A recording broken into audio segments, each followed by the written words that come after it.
সুন্দর কথা বলছেন। আমি ওর কথা সবই ঠিক আছে, একটা কথা আমি একটু ব্যাখ্যা দিতে চাই। সমাজে, দেশে প্রতিষ্ঠান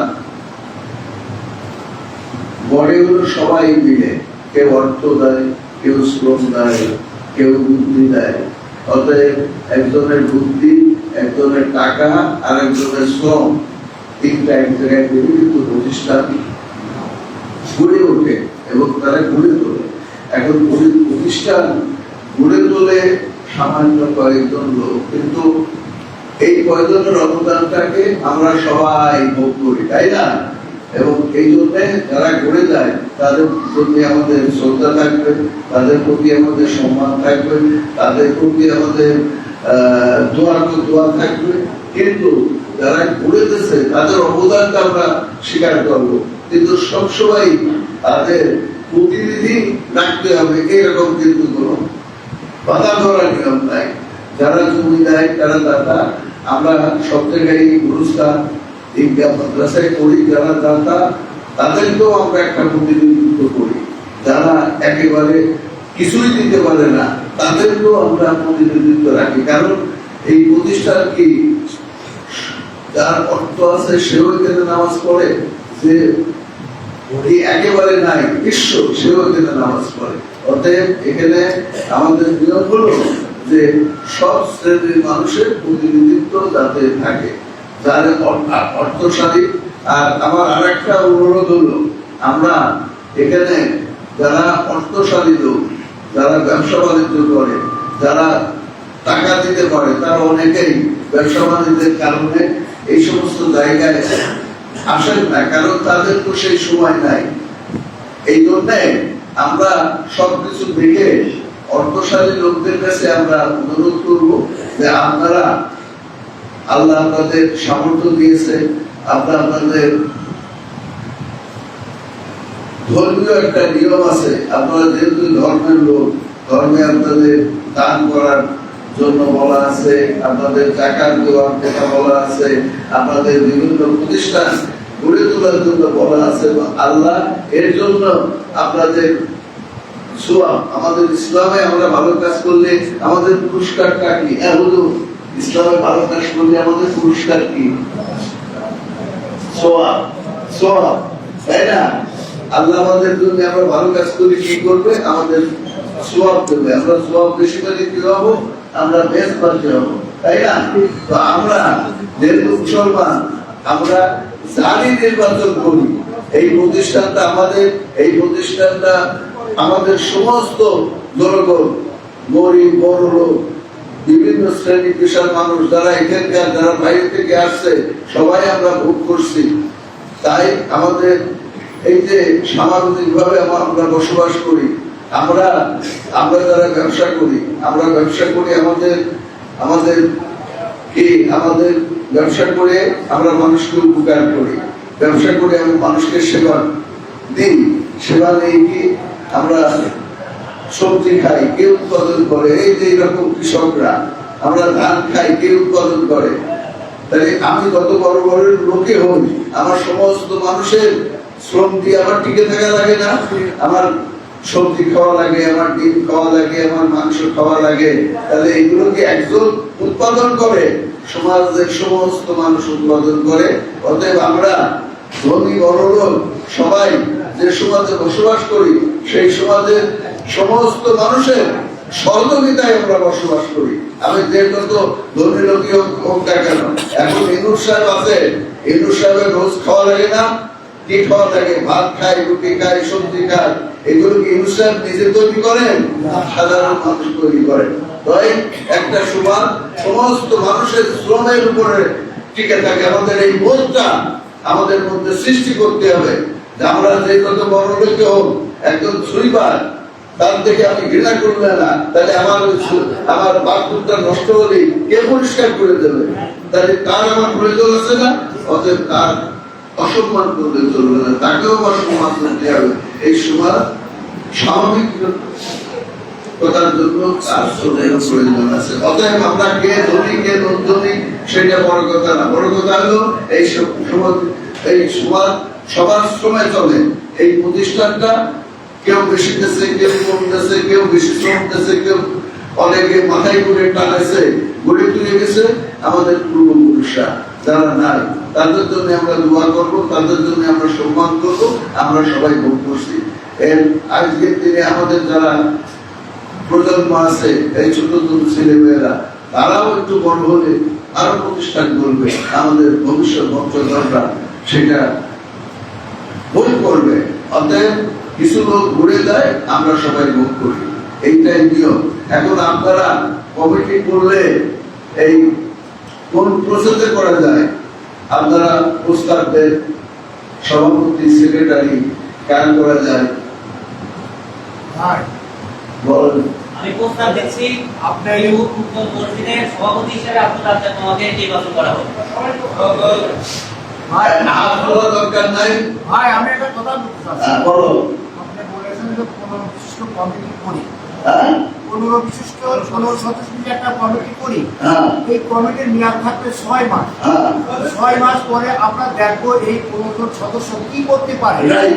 কতটুকু বছর ভর্তির জন্য উন্নতি করতে পারে, হ্যাঁ মধ্যমে বেতন, গ্রামে বেতন দিতে পারে, এবং কত টাকা ত্রুটি থাকতে পারে। হ্যাঁ আপনার 6 মাস দেখবো, 6 মাস দেখবো যদি এই কমিটি যদি দেখা যায় যে না ভালো চালাচ্ছে, তখন কি আমরা পূর্ণাঙ্গ কমিটি করতে পারি।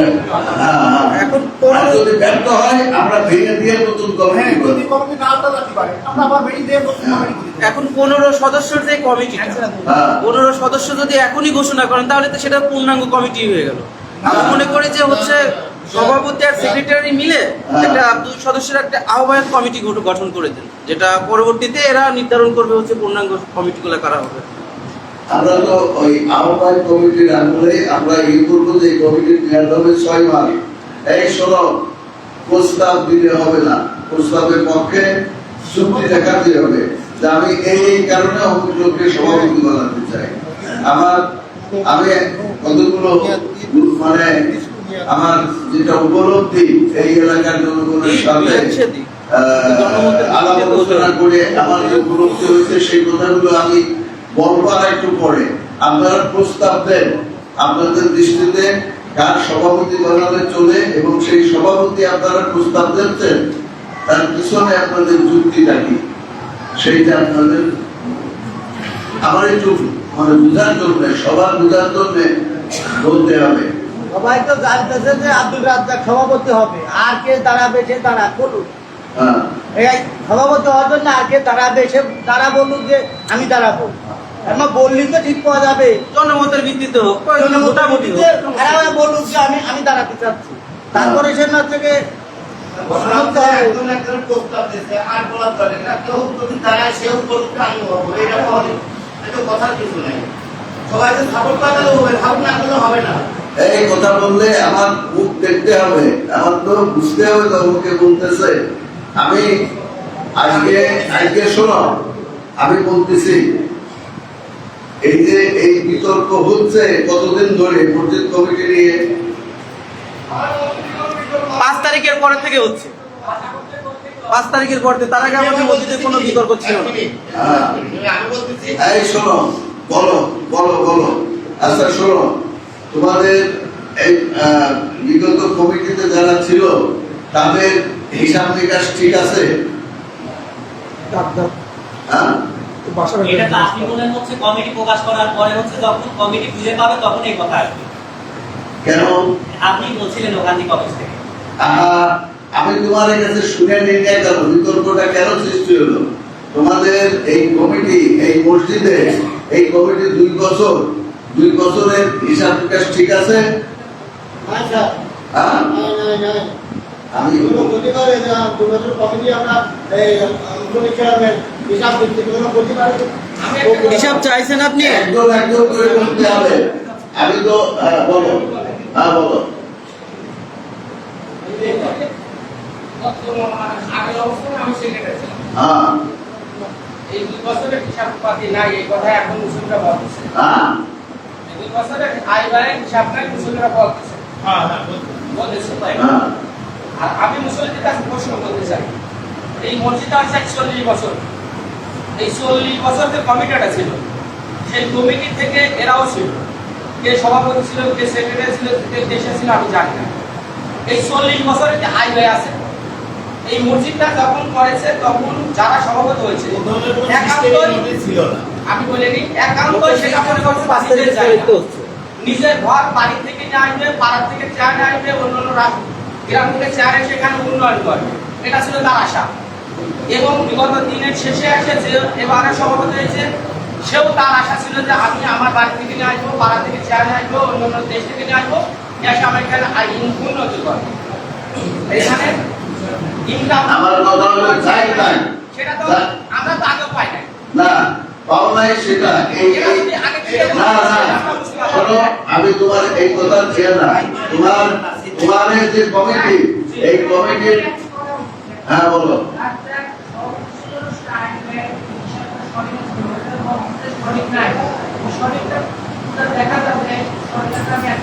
আমি একটা কথা বলি, আইবার হিসাবটা বলিনি আমি। এই মসজিদে আইবার হিসাব আমাদের চাইতে সভাপতিদের মসজিদ সাহেব বেশি জানে, কারণ চাইতে হচ্ছে মসজিদ বেতন কয় টাকা পাইছে আমরা গ্রামে ধরেছি সেটা জানা মসজিদ। আমরা মসজিদে খারাপ বলেছি, মসজিদের বেতন খুশি নাই, আপনারা টাকা করবে ঘোরাই যায়। মসজিদটা নির্দিষ্ট কোনো আয়ই না, অহরহ বলেছি আমাদের যে আয়ের একটা source, সেরকম কোনো সোর্সই নেই। আমরা অহরহ বলেছি মসজিদে খারাপ এইরকম মসজিদে বলেছি আমার মসজিদে কারেন্ট মসজিদে টাকা করতে না আসে তখন তো কেউ টাকা দিলে কেউ তো আসে না, তাহলে আমরা আইবো আমরা কবর থেকে আর টাকা দিছি, আমরা কবর থেকে টাকা দিছি। আহা কথা বলে না হ্যাঁ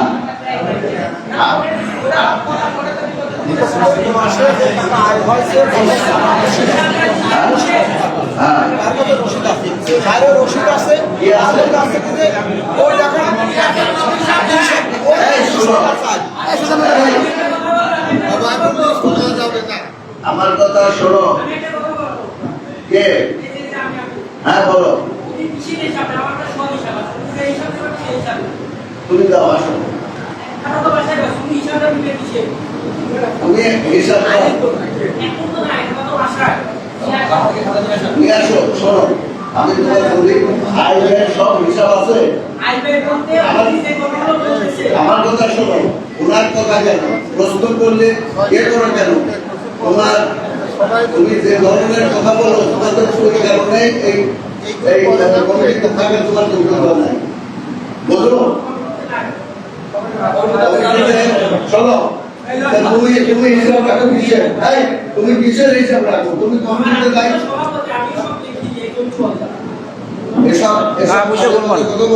ধর্ম প্রতিষ্ঠান।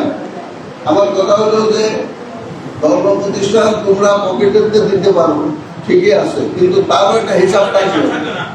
এটা এইটা তোমরা যদি মনে করো যে আমরা দয়া করতেছি, দয়ার দরকার নাই। আমরা বলতে পারছি না ভাই, এই ধরনের কমিটি করেছে অনেকবার, এই ধরনের গ্যাস কেমিক্যালের আইনের মধ্যে কোনো খাতা এই মসজিদই ছিল না।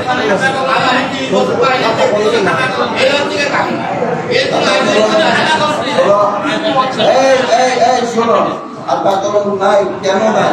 না থাকার তো অপরাধ। আমি তো বলতেছি যে এই বিতর্কটা কেন তৈরি হয়েছে?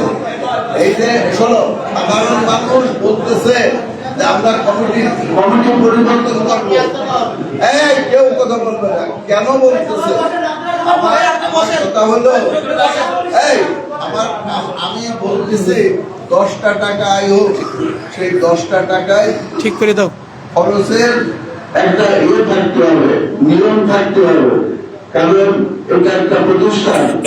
আমি দরকার হলে তোমরা একজন ভালো মৌলানার কাছে যাবা, ভালো মৌলানার কাছে গিয়ে তোমরা বলবা যে আমরা একটা প্রতিষ্ঠান মসজিদ চালাই, মসজিদের আমরা প্রেসিডেন্ট সেক্রেটারি, আমরা আমার ইচ্ছা মতো টাকা নিয়ে ইচ্ছা মতো খরচ করি, লেকিন কিছু না এইভাবে চলে।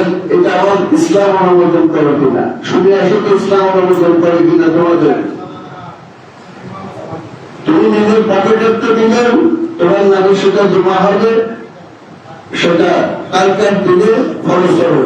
এবং তুমি যদি অনেক দেখা যায় না, নিজের প্রতিষ্ঠানের মসজিদ আছে, সেখানে প্রতিষ্ঠানের সেই প্রতিষ্ঠান চালায়, তাও বছরে একবার কেউ দেখুকা না থাকুক হিসাবটা নিয়ে দেয়।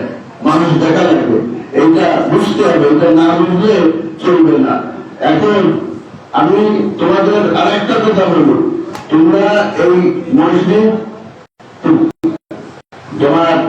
তোমরা পারিবারিক ভাবে গড়ে তুলেছ, এটা যেমন ঠিক, আবার এই মসজিদে তোমাদের পরিবারের লোকই শুধু নামাজ পড়ে না, এই মসজিদে তোমাদের গোষ্ঠীর বাইরের লোকেরও নামাজ পড়ে, এটা তোমাদের বুঝতে হবে। এখন তোমরা যদি বাইরের লোকদেরকে মূল্যায়ন না দাও, তাদের সেই সম্মানে না দেখাও, তাদের প্রতি যদি তোমাদের শ্রদ্ধাবোধে না দেখাও, তাহলে তারা তো দুদিন পরে ইহতে পারে এই মসজিদে আসবে না, অন্য জায়গায় নামাজ পড়তে যাবে, যাদের তো কোনো সম্মান নাই। তারা মসজিদ বানাইছে, তারা তাদের ইচ্ছা মতো চলে, ওদের আমাদের যেহেতু কোনো সম্মান নাই, সেটা আমরা সেখানে যাবো কেন? ওদের জায়গায় তো হচ্ছে না, তোমাদের এটা বুঝতে হবে। আমি এখন মানে করতে চাই, দুটো জিনিস আমাদের লক্ষ্য রাখতে হবে। একটা হলো মানুষকে পরিচালনা করার দুটো নীতি আছে, একটা হলো তাদের সহযোগিতা নিয়ে, আর একটা হলো প্রভাব খাটিয়ে করার দুটো প্রশ্বাস। এখন তোমরা যে প্রতিষ্ঠানে কেউ থাকতে হবে, সমস্ত মানুষের সহযোগিতা নিয়ে প্রতিষ্ঠান চালাতে হবে, না হলে কেউ কোন প্রতিষ্ঠানে থাকতে পারবে না। পরিষ্কার কথা, এরপরে মাঝামাঝি নাই। তোমাদের পরিবার বড়, তোমাদের শক্তি বেশি, তোমাদের লাঠির জোর বেশি, সব ঠিক আছে, সেটা হলো বাইরে। ধর্ম প্রতিষ্ঠানে যখন আসবা, সবাইকে সম্মান করতে হবে, সবাইকে সমাধান করতে হবে, সবাইকে একজন মানুষ হিসাবে যতটুকু শ্রদ্ধা পায় সেটা দেখাতে হবে, তারপরে তোমাদের নেতৃত্ব দিতে হবে। পরিষ্কার, এর মাঝামাঝি কোন জায়গা নাই। এবং আমি আজকে কমিটি করে দেব, এই কমিটি যাদের দিয়ে করব, প্রত্যেক মাসে যদি মুসলিমদের কাছে হিসাব না দেয় এবং 6 মাস পর্যন্ত আবার বাতিল করে, আবার আমি সবাইকে বলবো আমি আসতে পারি না পারি, সবাই কমিটি করবে, কেউ না পারলে আমরা যে মাধ্যমে কাজে আমরা ব্যবস্থা নেব।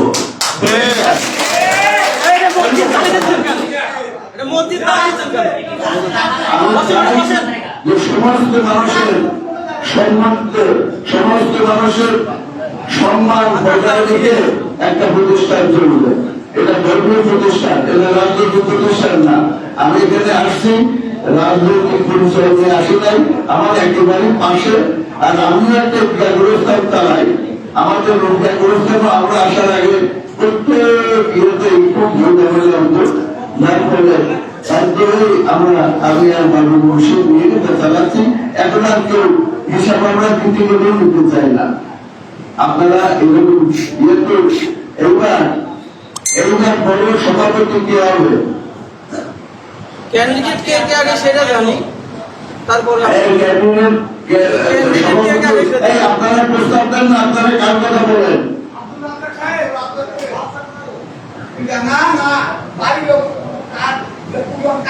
এই ঘন্টা করে তোমার কোন প্রস্তাব থাকলে সেটা বলো, তোমরা কার বলাতে চাও?